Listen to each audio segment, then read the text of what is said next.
أعوذ بالله من الشيطان الرجيم بسم الله الرحمن الرحيم Сираджул Құлуб. Алтын Орда тұсында дүниеге келген діни жәдігерлердің бірі Сираджул Құлуб, көңілдер шырағы, таухид пен ақидаға қатысты мәселелер сұрақ-жауап түрінде берілген. Бұл жазба ескерткіштің авторы туралы нақты дерек жоқ. Түркі жазба тілінде жазылған бұл жәдігердің араб және ұйғыр әріптерімен көшірілген нұсқалары бар. Араб әрпімен жазылған нұсқасында Мәскеу нұсқасы еңбектің хижри жыл санағы бойынша 961 жылы, милади 1554 жылы Жұмадил ахир айында көшіріп жазылғандығы айтылған. Алайда осы қолжазбаны алғаш рет ғылым әлеміне таныстырған Нәжіп шығармадағы сөздер мен сөз тіркестерінің қолдану ерекшеліктеріне талдау жасай отырып, ескерткіштің 13 ғасырдың соңы мен 14 ғасырдың басында жазылу мүмкіндігін алға тартқан. Бұл нұсқаның 14 ғасырдың басында жазылу мүмкіндігі алға тартқан.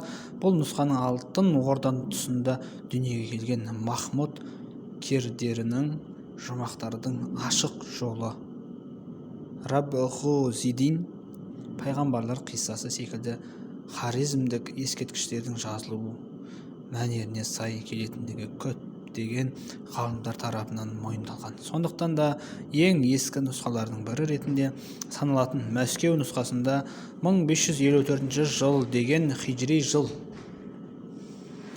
қайта тірілген уақытының көрсетеді деген дұрыс пікір.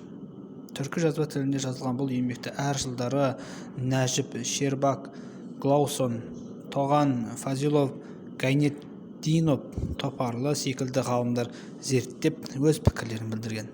Шығыс мұсылман дүниесінде Сираджул Құлуб деген бірнеше еңбек кездеседі. Әбул Мұхаммед Ахмед ибн Мұхаммед Абдул Малик әл-Ашар Табризидің араб тіліндегі еңбегімен қатар Әбу Мансур Саид ибн Мұхаммед әл-Каттан әл-Азнауи, Әбу Бәкір ибн Абдулла ибн Мұхаммед ибн Шамр әл-Асари, Асади, әр-Рази секілді ғалымдар парсы тілінде де қалам тербеген. Сондай-ақ Ахмед Тағидің Османлы түрік кішесімен жазған осы Аттас шығармаласы да бар. Сонымен бірге 40 сұрақ кітабы деген атпен белгілі бірнеше қолжазба кездеседі. Әуел баста араб тілінде жазылған еңбектер бертін келе ажам, парсы, түркі халықтарының тілдеріне аударыла бастаған. Орта ғасырда бір еңбекке бірнеше ғалымның қатар қалам тартқанын ескертсек, онда бұл еңбектің сол заманда қандай сұранысқа ие болғандығын аңғаруға болады.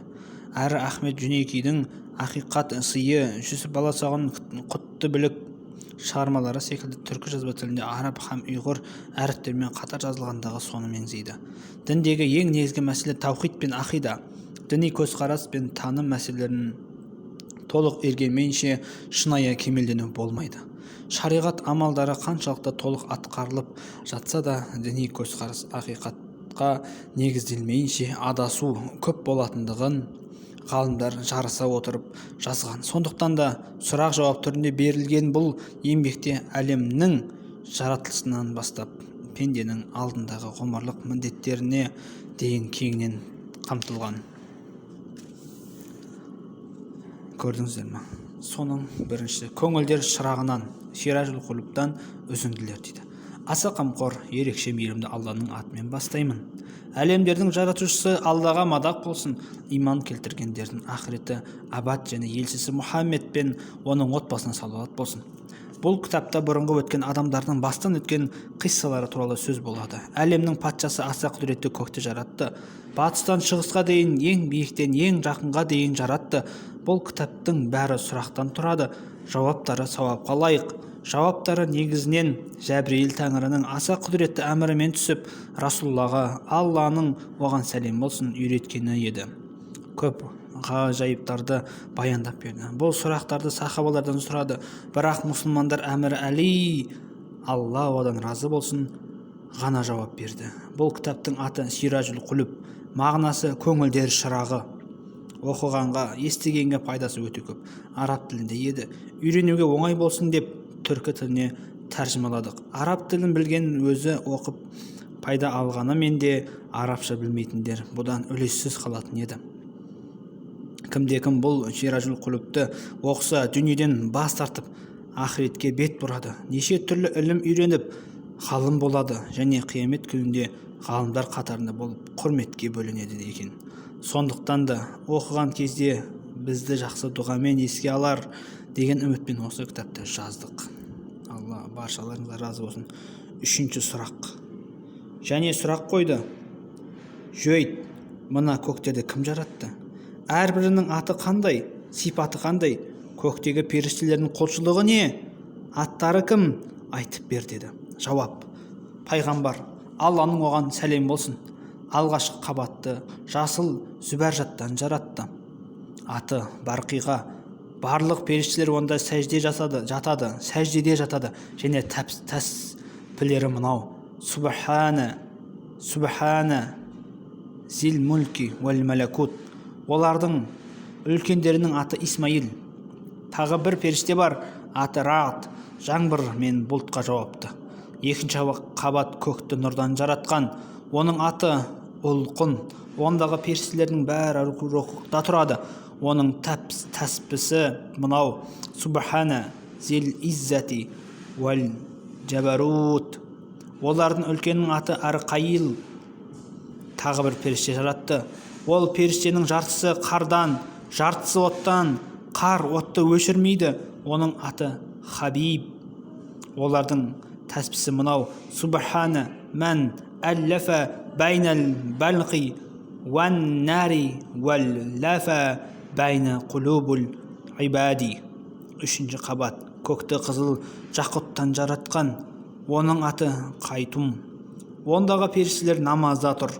Олардың тәсбісі мынау: Субхана зил мульки мулкил құддуси.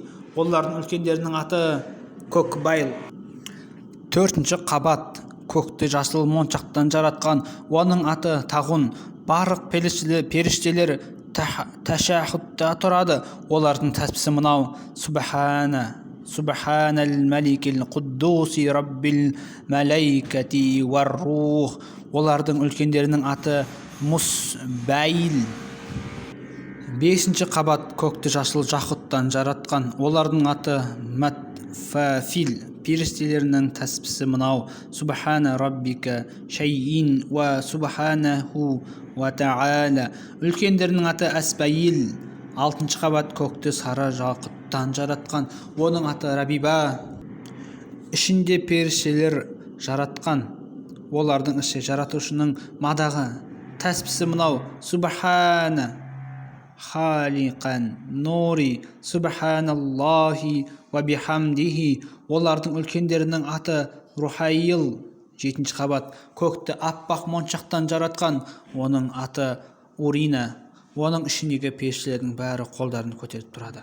Тәңіріне аса құдіретті әрі ұлы тәсбih айтады. Тәсбіhlері мынау: Субханаллахи абада халқихи ва азамати аршихи ва абада калиматихи. Үлкендерінің аты Нурбайыл. Және сол жетінші қабат көктегі періштелердің Каррубиян деп атайды. Олардың көптігінің Тәңірінен басқа ешкім білмейді. Әрқайсысы әр бейнеде болады. Бір-біріне ұқсамайды, бір-бірімен сөйлеспейді. Бастарын жоғары көтеріп, әсте жерге қарамайды. Тәңірі аса құдіретті әрі ұлы. Оларды жаратқалы бері күндіз түні еңіреп жылауда. Ешқашан тоқтамайды. Қияметке дейін солай болады. Егер олардың еңіреп жылағанын адамдар естісе, баршасы жан тапсырар еді. Алла елшісі Мұхаммед саллаллаху алейхи уассалам мені миғражға алып шыққан уақытта олардың ыңырсып жылағанын есітіп: «Ей Жәбірейіл досым, мынау не қылған ыңырсу?» деп сұрағанымда, Жәбірейіл Каррубиян деген періштелердің еңіреп жылағаны ғой. Сенің үмметің үшін жылап жатыр деді. Әбу Хурайра, Алла одан разы болсын, Алла елшісінен саллаллаху алейхи уассалам баяндайды: хабарда әрбір қабат көктің қалыңдығы 500 жылдық жер екендігі, ортадағы қашықтығы 500 жылдық жер екендігі айтылады. 7-ші қабат көкте жаратушы аса құдірет әрі ұлы бір теңіз жаратқан. Сол теңіздің тереңдігі 7 қабат жерден аршыға дейін жетеді. Бір періште жаратқан. Теңіз ішінде тік тұрып жаратушыға аса құдіретті әрі ұлы құлшылық қылады. Ол теңіз соншалықты терең болса да, олар періштенің тобығынан да келмейді. Ахир дауана.